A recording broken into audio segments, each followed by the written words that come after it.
Olá, eu sou Matheus Martins e esse é o Mandou Bem, um programa da FURB TV.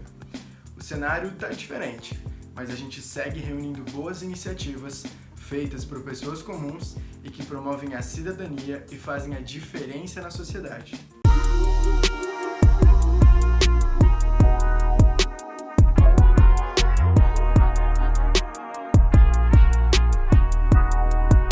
Nesse episódio, a gente vai falar dos Trapa Pets, que é um projeto que envolve o voluntariado de pessoas e pets. Para falar um pouco mais do projeto, a gente vai conversar com a Marília, uma das integrantes. Vamos conhecer o Mandou Bem de hoje? Marília, eu te agradeço por estar aqui com a gente hoje para contar um pouco desse Mandou Bem da qual tu faz parte. E para começar, eu vou pedir para você se apresentar. Então, quem é a Marília? Conta um pouco da tua história para a gente. Oi, Matheus. Agradeço também a oportunidade, né? É muito legal a gente poder dividir, acho que, boas ações que são feitas aqui na nossa cidade, na nossa região.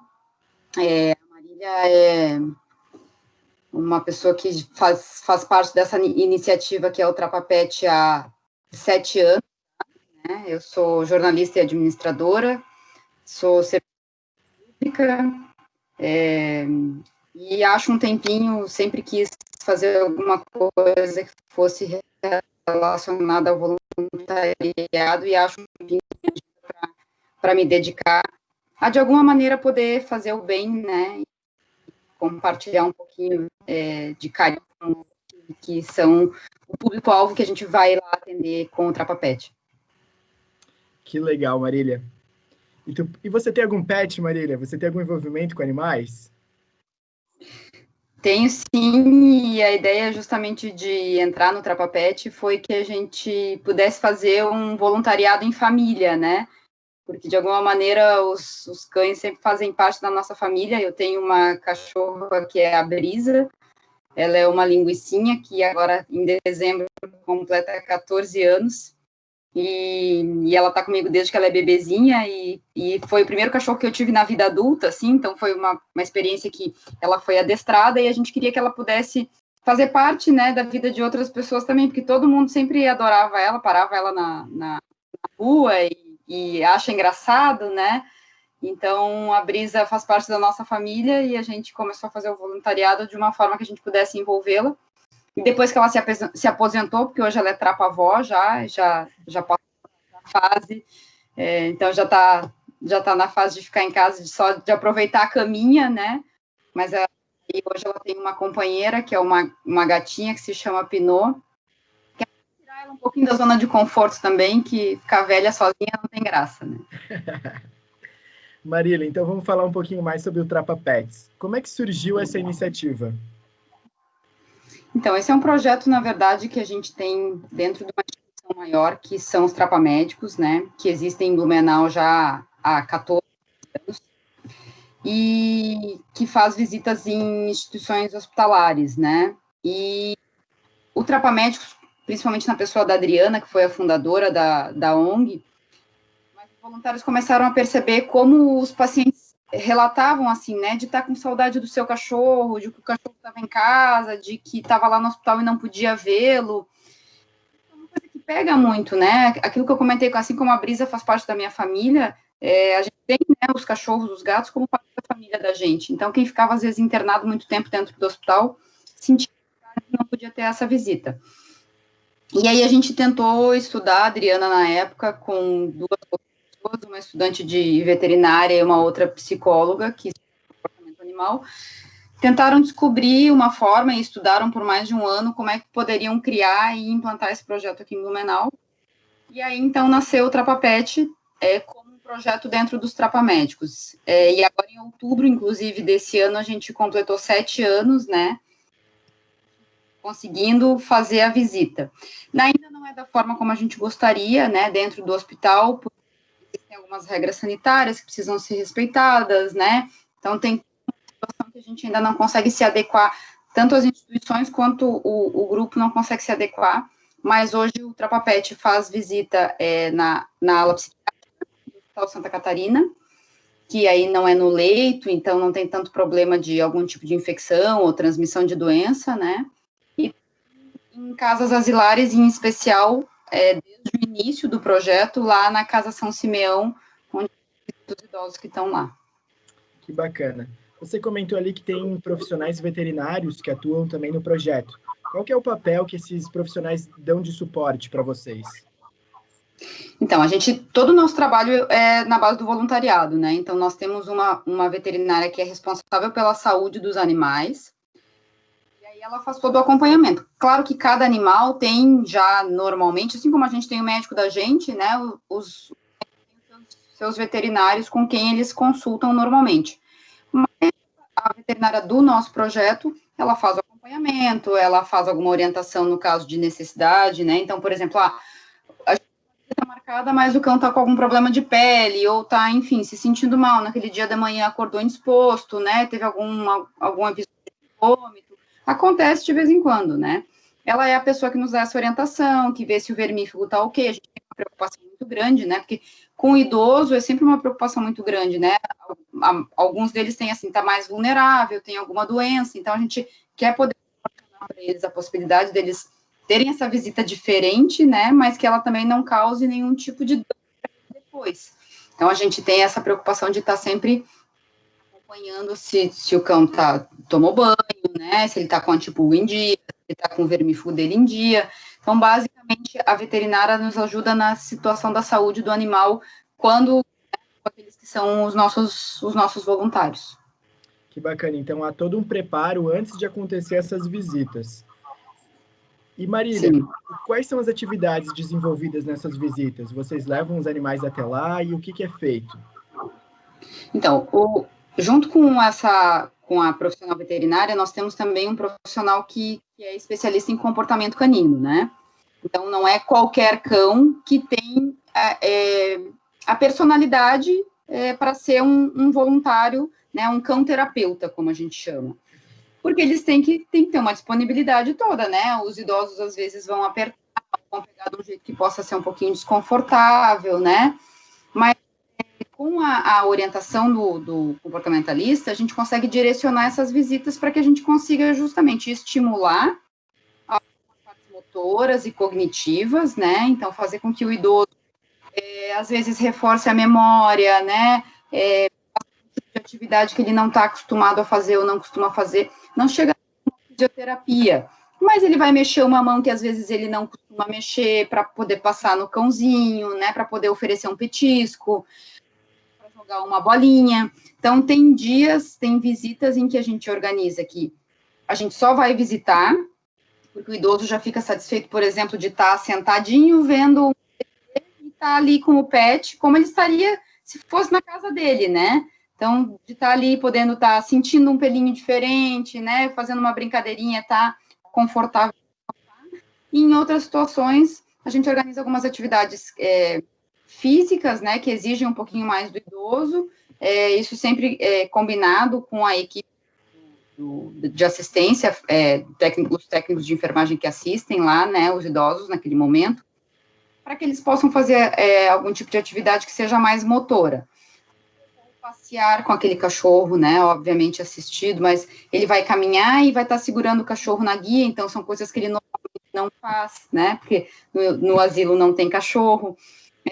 A gente faz atividades, às vezes, com bambolê, então, vai ser treinado, e aí, por isso que existe a prática antes, né, então, existe muito treino antes de chegar na visita, existe bastante dedicação dos nossos voluntários, né, porque eles precisam fazer o cachorro fazer algumas atividades. Então, por exemplo, passar pelo bambolê, para que ele, no dia que ele recebe lá o comando lá no asilo, ele consiga fazer essa atividade, né, então, vai passar pelo túnel que a gente faz de vez em quando com os macarrões, então o idoso precisa segurar o macarrão, um de um lado, o outro do outro, e o cão vai fazer o circuito que ele vai passar por ali, né? Então são atividades que eles conseguem se relacionar, o cachorro dentro do seu treinamento, né? E o idoso que começa a se manifestar e fazer atividades um pouquinho diferentes do que ele está acostumado a fazer no dia a dia lá do asilo. Que legal.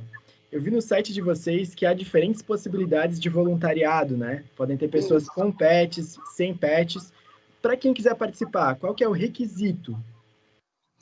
Então, Matheus, a gente está com algumas dificuldades agora, né, diante da pandemia do coronavírus. As nossas atividades estão suspensas, assim como as visitas hospitalares, as visitas ao asilo também. Então, por conta da pandemia, a gente, infelizmente, desde fevereiro, foi a nossa última visita, a gente não pode mais, para não correr o risco nem para os nossos voluntários, né, mas principalmente também para os idosos, para que a gente não transmita nenhum tipo de doença para eles nesse momento. Fora isso, nós temos processos seletivos que são abertos normalmente uma vez por ano, e a gente avisa nas nossas redes sociais, nas mídias, né, e aí a gente realmente busca a qualidade do nosso voluntário e do trabalho que a gente desenvolve. Então, existe todo um processo seletivo estruturado hoje para que a gente tenha um voluntário, tanto humano, né, quanto voluntário canino, adequados para aquela atividade, né. Então, a gente avisa nas nossas redes sociais e as pessoas participam junto conosco desse processo que envolve uma entrevista, né, a resposta de um questionário sobre a pessoa e sobre o comportamento do cão, as atividades do cão, e aí isso passa pela avaliação, tanto da diretoria de RH lá dos trapamédicos, quanto pelo responsável pelo comportamento canino, que vai avaliar. Então, por exemplo, assim, a gente tem que ter cães normalmente entre 1 ano e meio e 8 a 10 anos, né? Então, ele já tem que ter uma maturidade canina, não pode tem que conseguir se controlar um pouco, né? Mas ele também precisa ser castrado, então tem alguns requisitos que o cão precisa cumprir, e o voluntário humano precisa ter a disponibilidade do horário, né?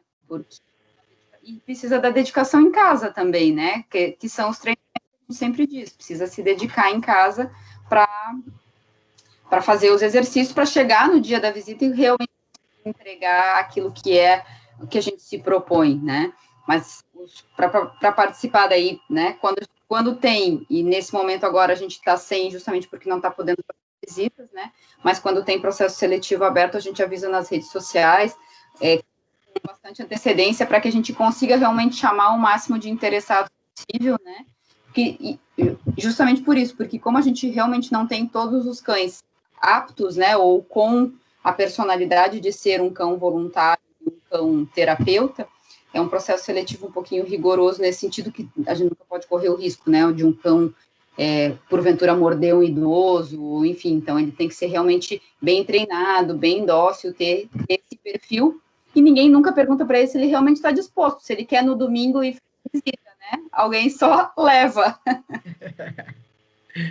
E Marília, vocês têm alguma média de visitas que já foram realizadas até o momento? A gente tem... anualmente, né, a gente realiza uma visita sempre, a gente só não realiza visita nos meses de janeiro, e em dezembro a gente sempre faz uma visita especial de Natal, que os caracterizados, os voluntários humanos também, então a gente gosta bastante de fazer essa visita de Natal. Então, desde que o projeto existe, por 7 anos, todos os meses, né, a não ser que alguma condição climática realmente ocorra, mas todos os meses, ao longo desses últimos 7 anos, a gente fez visita. Então, as visitas são mensais, uma vez por mês, para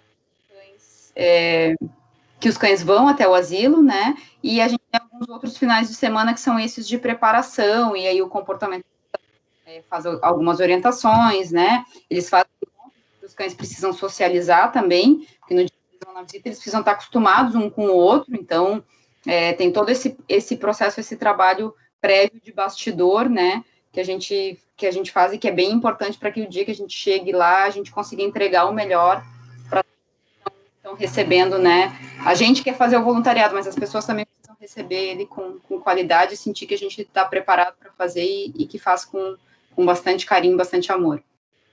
E dessas visitas que vocês já fizeram, tem alguma que foi marcante para vocês que realizam esse projeto? Acho que todas são.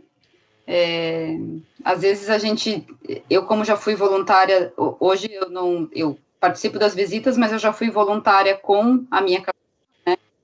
E acontece às vezes, hoje parece que eu não estou bem, né? Não estou tão legal, não queria ir. E a gente vai, porque é um compromisso que a gente, né, assumiu, e quando a gente chega lá, a vida da gente, voluntário, se transforma, e a impressão que a gente tem é que a gente consegue transformar o ambiente daqueles idosos, mas a gente se transforma né? O nosso objetivo é esse, é conseguir transformar, nem que seja aquela horinha ali de visita, um pouquinho do ambiente daquele idoso. Mas acho que todas elas sempre são marcantes, mas a gente consegue ver, por exemplo, quando um idoso não queria receber a visita, não queria um cão perto dele, e daqui a pouco começa a ver que a gente vai com constância, que o cão tá lá, que pode ser uma coisa legal, e ele aceita. Então, isso é uma coisa muito emocionante de ver.